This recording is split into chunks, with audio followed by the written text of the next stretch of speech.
अच्छा, ये जितनी भी आपने अमेंडमेंट्स गिनवाई, उसके लिए तो एक हमें ऐसा प्रोग्राम चाहिए जो बताए कि फिर उसके असरात क्या हुए हमारे फैब्रिक पे, पॉलिटिकल फैब्रिक पे। लेकिन अभी वक्त महदूद है, तो मैं फौरी तौर पर आपसे जानना चाहूँगी कि अब पाकिस्तान और अफगानिस्तान के ताल्लुकात का मुस्तकबिल क्या है टॉक्स फेल होने के बाद? मैंने कहा था फेल हो जाएंगी, फेल हो गई। आपने जी पहले ही प्रेडिक्शन दे दी थी। ठीक है, उन्होंने कोशिश की, नहीं वो नहीं मानेंगे, उन्होंने बता भी दिया था क्यों नहीं मानेंगे। अब क्या होगा मैं आपको बता दूं।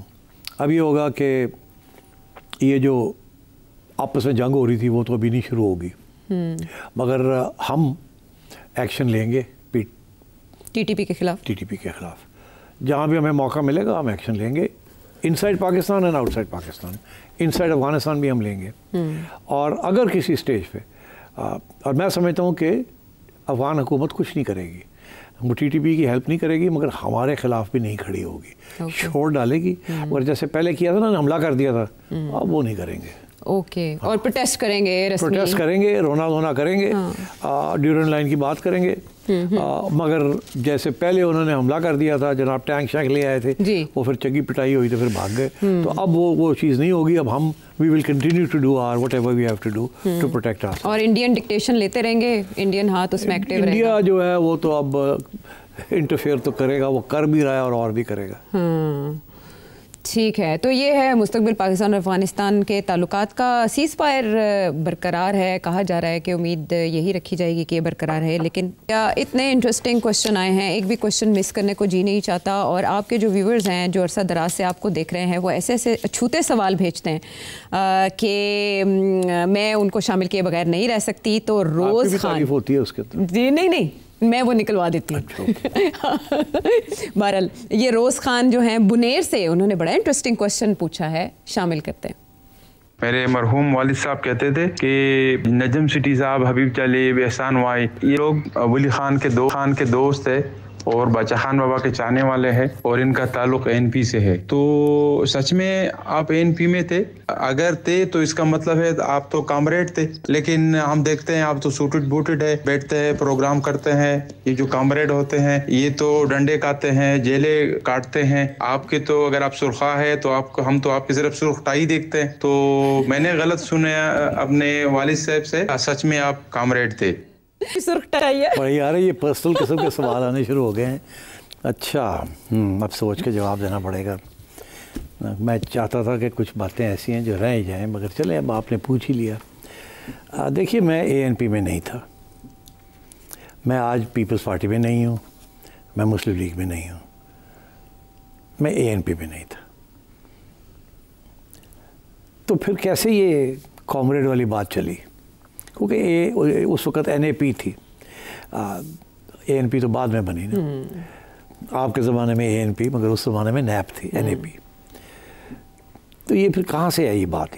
ये ऐसे है कि जब भुट्टो साहब ने उस वक़्त 1973 में आइन बनाने के बाद एक फ़ैसला किया कि नैप की हुकूमत बलूचिस्तान में और उस वक़्त NWFP में नैप की हुकूमत खैर बख्श मरी और अताउल्लाह मेंगर की गवर्नमेंट थी बलूचिस्तान में, वो नैप में थे। और उधर वली खान साहब और अरबाब साहब, इनकी हुकूमत थी। और जिनके साथ आजकल के JUI के हेड मौलाना की वालिद साहब उनके साथ थे। तो इनकी गवर्नमेंट को डिसमिस कर दिया, इन पर इल्ज़ाम लगाया कि ये गद्दार हैं सारे। तो उस वक़्त मैं नौजवान था, जज्बा था, बहुत यकीन रखते थे कि पाकिस्तान में अच्छी बातें होने जा रही हैं।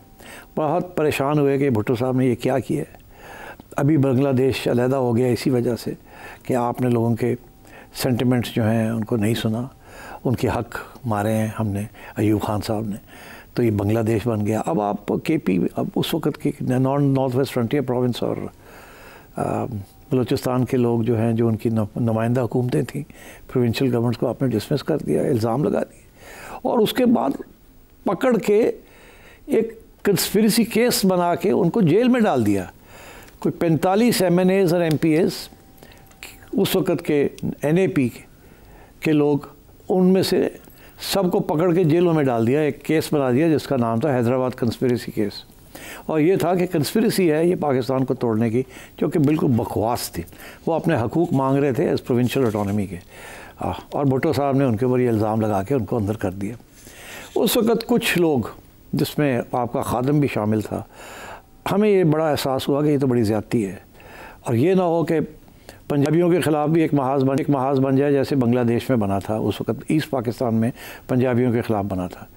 तो हम जैसे कुछ लोग थे, तो हमने फिर साथ दिया उस वक़्त की नैब का कि उनकी हमदर्दी में शामिल हो गए।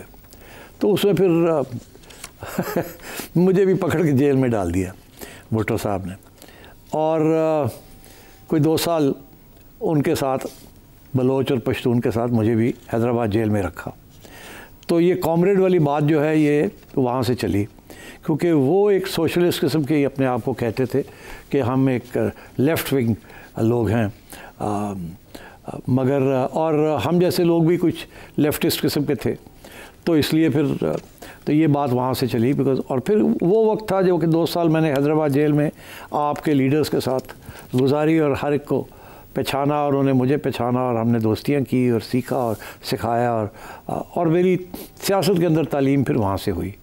तो इसलिए ये कहना कि लेफ्टिस्ट जो थे वो जेलें काटते थे, तो आपने क्या किया, बहरहाल हमने भी अपना छोटा सा चाल, एक अपना जैसे कहते हैं ना कि कुछ थोड़ी सी हमारी भी एक इंट्रोडक्शन हो गई थी आपके लीडर्स के साथ, और उनकी हमदर्दी में हम भी अंदर हो गए थे, और हम टिके रहे उनके साथ जब तक सबकी रिहाई ना हो गई सियासी प्रिजनर्स की। तो ये तो छोटी सी बात हो गई। बाकी ये है कि सूट पहना सूट तो सारे ही पहनते हैं।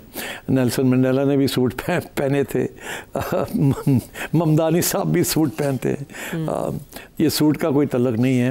अलबत्ता ये ज़रूर है कि पुराने ज़माने में भुट्टो साहब ने अवामी सूट को बड़ा पॉपुलर किया था, शलवार कमीज़ को, मगर उसके बाद वो नेशनल ड्रेस तो बन ही गया, मगर आज देखें आप लेफ्टिस्ट हों राइटिस्ट हों, एक फॉर्मल सिचुएशन भी है। इमरान खान साहब के अलावा, और इमरान खान साहब तो इंग्लैंड में जब थे तो वो करते थे, हाँ। सूट पहन लेते थे, मगर अब जब से पाकिस्तान में आए तो वो जब प्राइम मिनिस्टर थे तो अवामी सूट ही पहनते थे, यहाँ तक कि जब वो बाहर भी जाते थे तो अवामी सूट पहनते थे। मगर मैं ये भी फिर याद दिला दूँ कि खान साहब सिर्फ वाहिद शख्स नहीं हैं जो अवामी सूट पहन के डिप्लोमेट्स के साथ मिलते हैं। हमारे यहाँ मोहसिन नकवी साहब भी अवामी सूट पहन के फिरते हैं।